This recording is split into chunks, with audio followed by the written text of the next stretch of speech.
औज़ुबिल्लाहिमिनश्शैतानिर्रजीम बिस्मिल्लाहिर्रहमानिर्रहीम अस्सलामु अलैकुम वरहमतुल्लाहि वबरकातुह.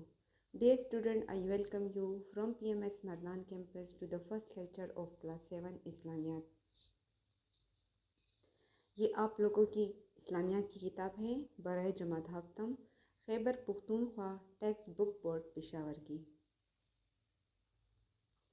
सबसे पहले हम मियाद अव्वल के फ़हरिस्त असबाग देख लेते हैं कि कौन से असबाग हैं जो हमने पढ़ने हैं. मिड टर्म में 7 असबाग और 2 सूरतें हैं.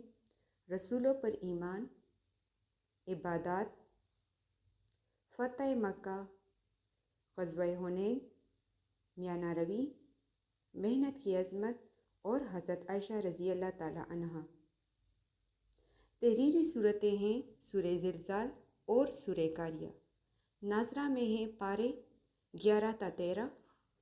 सूरतें हैं सूरह ज़िलज़ाल, सूरह कारिया बमाए तर्जुमा, नमाज मुकम्मल बमाए तर्जुमा, अव्वल ता शशम कलमे बमाए तर्जुमा, दुआएं सहरी और अफ्तारी की दुआएं बमाए तर्जुमा, 1 ता 15 पारों के नाम और किताब सफ़ा नंबर 1 पर आयत नंबर 3 बमाए तर्जुमा. तो डियर स्टूडेंट, आज का हमारा टॉपिक है सूरह ज़िलज़ाल. सबसे पहले हम इसकी तिलावत करते हैं, फिर मैं आपको इसकी फ़जीलत, तारुफ, लफ्ज़ी और बामुहावरा तर्जुमा और तफसील पढ़ाऊँगी. तो चले शुरू करते हैं. औज़ुबिल्लाहि मिनश्शैतानिर्रजीम बिस्मिल्लाहिर्रहमानिर्रहीम. इज़ा ज़ुल्ज़िलतिल अर्दु ज़िलज़ालहा व अख़रजतिल अर्दु अस्क़ालहा व क़ालल इंसानु मा लहा यौमइज़िन तुहद्दिसु अख़बारहा बिअन्न रब्बका अवहा लहा यौमइज़िन यस्दुरुन नासु अश्तातन लियुरौ आमालहुम फ़मन यअमल मिस्काल ज़र्रतिन खैरन यरह वमन यअमल मिस्काल ज़र्रतिन शर्रन यरह. सूरह ज़िलज़ाल की फ़जीलत. फ़जीलत कहते हैं कमाल या खूबी को. वैसे तो कुरान मजीद का एक एक हर्फ पढ़ने पर 10-10 नेकियां मिलती है, लेकिन आज मैं आपको सूरह ज़िलज़ाल के चंद फ़ज़ाइल बताऊंगी. नमाज़ फ़जर के बाद सूरह ज़िलज़ाल पढ़ने से दिल में खौफ इलाही पैदा होता है और दिल नेक कामों की तरफ माइल रहता है. इसके अलावा हज़रत अबू हुरैरा रज़ी अल्लाह ताला अन्हु से रिवायत है कि जो शख्स रात को सूरह ज़िलज़ाल पढ़ेगा तो उसे निस्फ़ कुरान के बराबर अजर दिया जाएगा. अब हम आते हैं सूरह ज़िलज़ाल के तारुफ की तरफ. ज़िलज़ाल लफ्ज़ का मतलब है बोंचाल, लेकिन यहाँ इससे मुराद है ज़लज़लाए क़यामत. ये पारा नंबर 30 में है. सूरत नंबर है 99.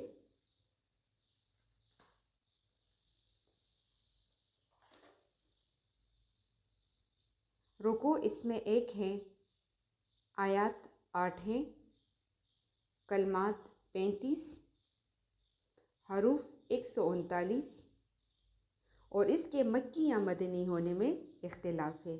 मक्की और मदनी सूरतों के बारे में आप जानते होंगे, यानी जो सूरतें हिजरत से पहले नाजिल हुई वो मक्की सूरतें हैं और उसकी तादाद 86 है, और जो हिजरत के बाद नाजिल हुई वो मदनी सूरतें हैं और इसकी तादाद 28 है. अब हम आते हैं सूरह ज़िलज़ाल के मौजू की तरफ. सूरह ज़िलज़ाल में इशारा है ज़लज़ला क़यामत की तरफ, जो दुनिया के ख़ात्मे का ऐलान होगा. आप सल्लल्लाहु अलैहि वसल्लम ने उस ज़लज़ले के मुतल्लिक़ इरशाद फरमाया कि ज़मीन अपने अंदर की चीज़ें चट्टानों की सूरत में उगल देगी. उस वक्त एक शख्स जिसने माल के लिए किसी का कत्ल किया होगा, वो ये देखकर कहेगा कि ये वो चीज़ है जिसके लिए मैंने इतना बड़ा जुर्म किया था. उस दिन हर इंसान को उसके अच्छे और बुरे अमाल दिखाए जाएंगे. डियर स्टूडेंट, अब हम आते हैं सूरह ज़िलज़ाल के लफ्ज़ी बामुहावरा तर्जुमे और उसकी तफसील की तरफ. पहली आयत है इज़ा ज़ुल्ज़िलतिल अर्दु ज़िलज़ालहा. इज़ा जब, زلزلت ہلا دی جائے گی، الارض زمین، زلزالہا اس کا سخت ہلایا جانا، جب زمین پوری طرح ہلا دی جائے گی۔ زلزلہ کا لفظ زلزل سے ہے جس میں حرفوں کی تکرار ہے۔ زلزلہ کا مطلب ہے ہلنا اور کانپنا، جس کے لیے اردو میں لفظ استعمال ہوتا ہے متزلزل، جو کسی چیز پر یکسو نہ ہو، ہلتا جلتا رہے۔ یہاں زلزال سے مراد زلزلہ ہے، جو کہ اشارہ ہے زلزلہ قیامت کی طرف، جو دنیا کے خاتمے کا اعلان ہوگا، یعنی جب زمین پوری شدت کے ساتھ ہلا دی جائے گی، ایک بار نہیں بار بار۔ اور زلزالہا یعنی جتنا اس کو ہلایا جانا چاہیے، جتنا اس کو ہلانے کی ضرورت ہوگی، اس قدر زمین ہلا دی جائے گی۔ آیت نمبر 2 کو دیکھیں، وَأَخْرَجَتِ الْأَرْضُ أَثْقَالَهَا، وَأَخْرَجَتِ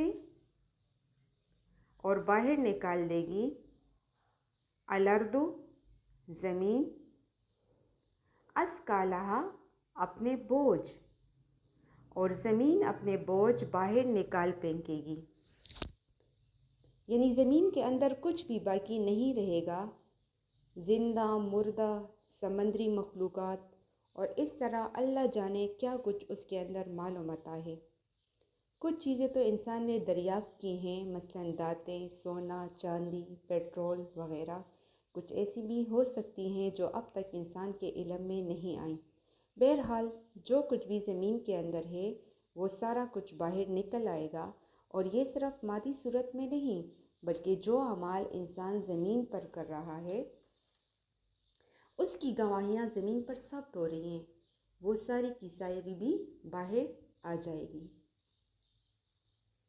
اب بڑھتے ہیں آیت نمبر 3 کی طرف، وَقَالَ الْإِنسَانُ مَا لَهَا، وَقَالَ اور کہے گا، الانسان انسان، ما کیا، لہا اس کو، اور انسان کہے گا کہ اس کو کیا ہو گیا ہے۔ یعنی جب انسان زمین کو دیکھے گا کہ وہ ہل رہی ہے تو وہ حیران ہوگا کہ یہ کیوں ہل رہی ہے، کیونکہ انسان نے ہمیشہ زمین کو پرسکون حالت میں دیکھا ہے۔ اگر کبھی زلزلہ آتا بھی ہے تو مخصوص خطوں پر اس کے جھٹکے محسوس ہوتے ہیں، باقی ساری زمین پرسکون رہتی ہے، لیکن جب زلزلہ قیامت آئے گا تو وہ اتنا شدید ہوگا کہ زمین پوری کی پوری بار بار شدت کے ساتھ ہلا دی جائے گی، تو اس کیفیت کو دیکھ کر انسان پریشان ہوگا اور کہے گا کہ اس کو کیا ہو گیا ہے، یہ ایسا کیوں کر رہی ہے۔ تو ڈیئر اسٹوڈنٹ، آج کے لیکچر میں ہم نے سورہ زلزال کا تعارف، اس کے فضائل، موضوع صورت، ترجمہ اور تفصیل کو پڑھا۔ آیت نمبر 4 تا 8 کے لیے آپ سورہ زلزال کا لیکچر نمبر 2 دیکھیں۔ اللہ حافظ۔